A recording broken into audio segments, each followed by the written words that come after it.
Hello guys, I am Ashir Khalil. आज का जो हमारा टॉपिक है वो है ऑर्गेनाइजेशन ऑफ द कल्चर।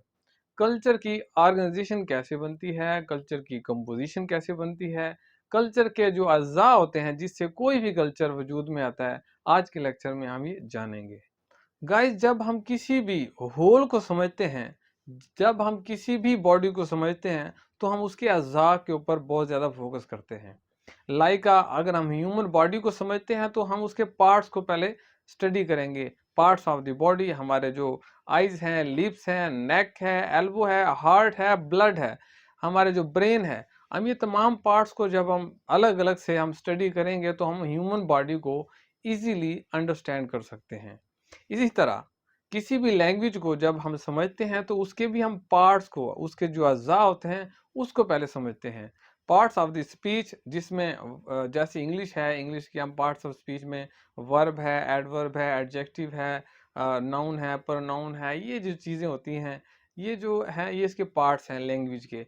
जब हम इस पार्ट्स को समझते हैं तो हम ओवरऑल इंग्लिश जो लैंग्वेज है हम उसको इजीली समझ सकते हैं। इसी तरह जब हम किसी भी कल्चर को स्टडी करते हैं, उसको लर्न करते हैं, तो उसके हम पहले पार्ट्स को स्टडी करते हैं, पार्ट्स को हम समझते हैं।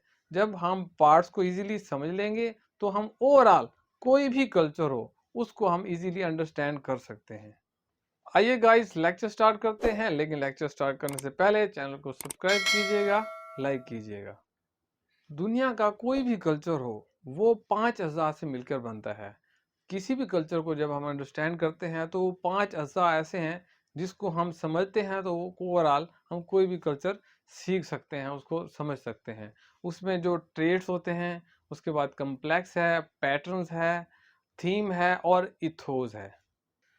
आइए अब हम इन 5 अज़ा को वन बाय वन डिस्कस करते हैं। किसी भी कल्चर का जो पहला जूज होता है वो है कल्चरल ट्रेड्स।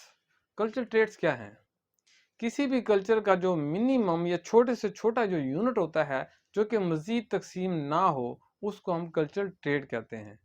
अगर हम क्रिकेट की बात करें, क्रिकेट में क्या होता है? उसमें बैट भी है, उसमें बॉल भी है, उसमें पैड है, उसमें ग्लव्स हैं, उसमें जो है ना हेलमेट है। ये जो छोटे छोटे जो पार्ट्स हैं, ये एक कल्चर है, एक स्पोर्ट्स जिसमें हमने क्रिकेट की बात की है, ये उसकी अज़ा हैं। ये छोटे छोटे अज़ा ये बेसिकली कल्चर ट्रेड कहलाते हैं। इसी तरह हमारा जो त्यौहार है जिसमें हम शादी ब्याह वगैरह होता है, तो उसमें क्या होता है, शादी के अंदर वलीमा है, एक अलग ट्रेड है। उसमें जो बारात है वो भी एक अलग ट्रेड है। उसमें जो है ना वो मेहंदी की रस्म है, उसमें गिद्दा है। इसके अलावा उसमें निकाह है, उसमें जूता छुपाई रस्म है, उसमें छोटी छोटी मजीद भी रस्में होती हैं। ये जो छोटी छोटी रस्में होती हैं ये बेसिकली कल्चर ट्रेड्स कहलाती हैं। और जब ये ट्रेड्स छोटी छोटी मिलकर एक कम्प्लेक्स बनता है, जो दूसरा कंपोनेंट है या दूसरा जो जुज है कल्चर का, वो होता है कम्प्लेक्स। छोटे छोटे कल्चर जो ट्रेड्स होते हैं वो मिलकर कम्प्लेक्स बनते हैं। जैसे मैंने आपको एग्जांपल दी, जैसे क्रिकेट है एक कम्प्लेक्स है, उसमें आपने ग्लव्स भी देखे, उसमें आप पैड भी देखते हैं, बॉल भी देखते हैं, विकेट भी देखते हैं, तो हेलमेट भी देखते हैं। तो ये ओवरऑल हर चीज़ जो है ना ये आपका ट्रेड्स हैं, और ट्रेड्स मिलकर एक कम्प्लेक्स बना रहे हैं। ये छोटे छोटे अज़ा मिलकर एक कम्प्लेक्स बना रहे हैं और ये क्रिकेट बना रहे हैं। इसी तरह जो वलीमा है, ये वलीमा जो सेरेमनी है, उसमें बारात है, उसमें मेहंदी है, उसमें डांस वगैरह हैं, उसमें कोई भी फंक्शन जो हम अदा कर रहे होते हैं, ये तमाम मिलकर एक जो है ना वो मैरिज सेरेमनी या जो है ना शादी एक फंक्शन है, ओवरऑल ये कम्प्लेक्स है, वो मिलकर बनाते हैं। तो बहुत सारे जो कल्चरल ट्रेड्स होते हैं वो मिलकर कम्प्लेक्स बनाते हैं। आपको एक और एग्जांपल देता हूँ। एक क्लास एक कम्प्लेक्स है। क्लास में क्या होता है? क्लास में वाइट बोर्ड भी है, मार्कर भी है, बेंच भी हैं, चेयर्स भी हैं, इसके अलावा वहाँ पे डेस्क भी मौजूद है। तो ओवरऑल ये क्लास का जो स्ट्रक्चर बन रहा है ये एक कम्प्लेक्स है। इसमें जो छोटे छोटे जो पार्ट्स होते हैं, मजीद जुज होते हैं, ये जो इसके पार्ट्स हैं ये कल्चर ट्रेड्स कहलाते हैं। कोई भी कल्चर ट्रेड्स मिलकर कम्प्लेक्स बनाते हैं। लेकिन एक और बात अपने माइंड में लाजमी रखिएगा, वो ये है कि जो कल्चर ट्रेड्स होते हैं वो रिलेटेड होना लाजमी है। ये ऐसा नहीं है कि मैंने एक कल्चर ट्रेड उठा लिया क्रिकेट के हवाले से, बैट को या बॉल को, उधर से क्लास को मैंने वाइट बोर्ड उठा लिया, और तो उधर से मैंने जो शादी जो फंक्शन है कम्प्लेक्स का, उधर से मैंने मेहंदी या डांस उठा लिया।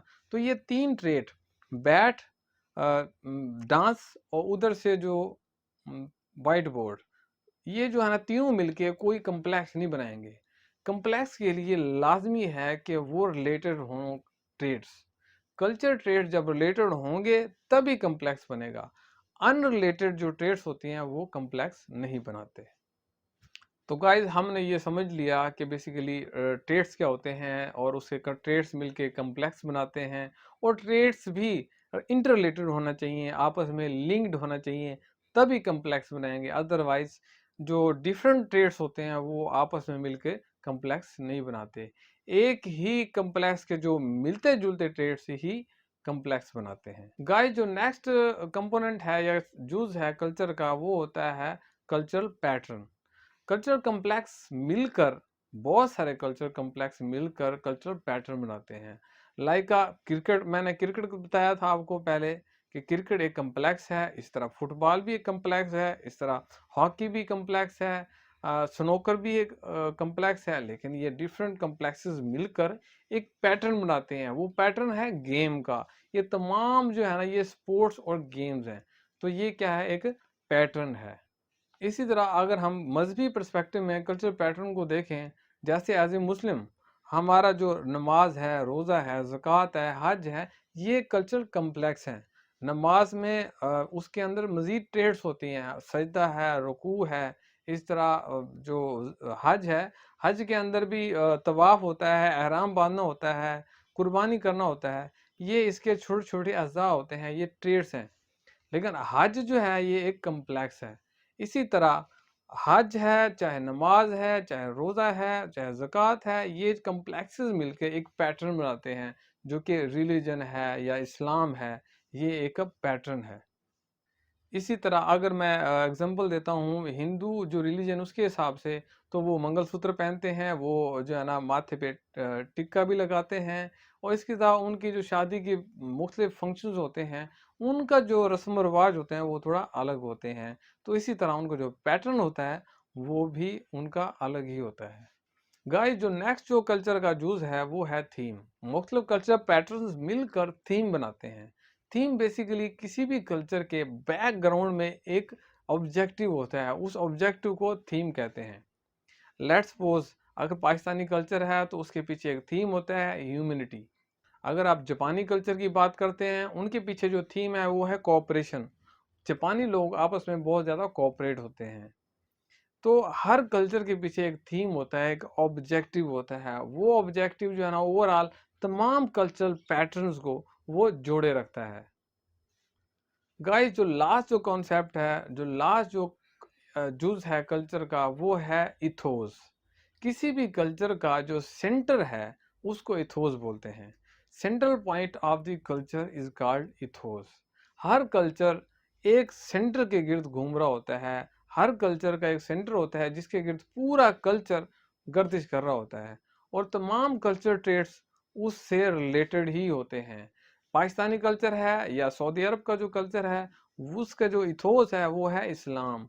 अगर इंडियन कल्चर है तो उनका जो इथोस है वो है इंडियन हिंदू मज़हब।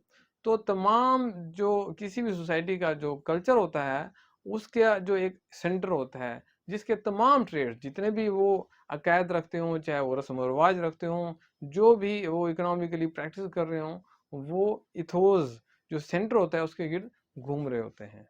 गाइस नेक्स्ट लेक्चर के लिए चैनल को सब्सक्राइब कीजिएगा, लाइक कीजिएगा।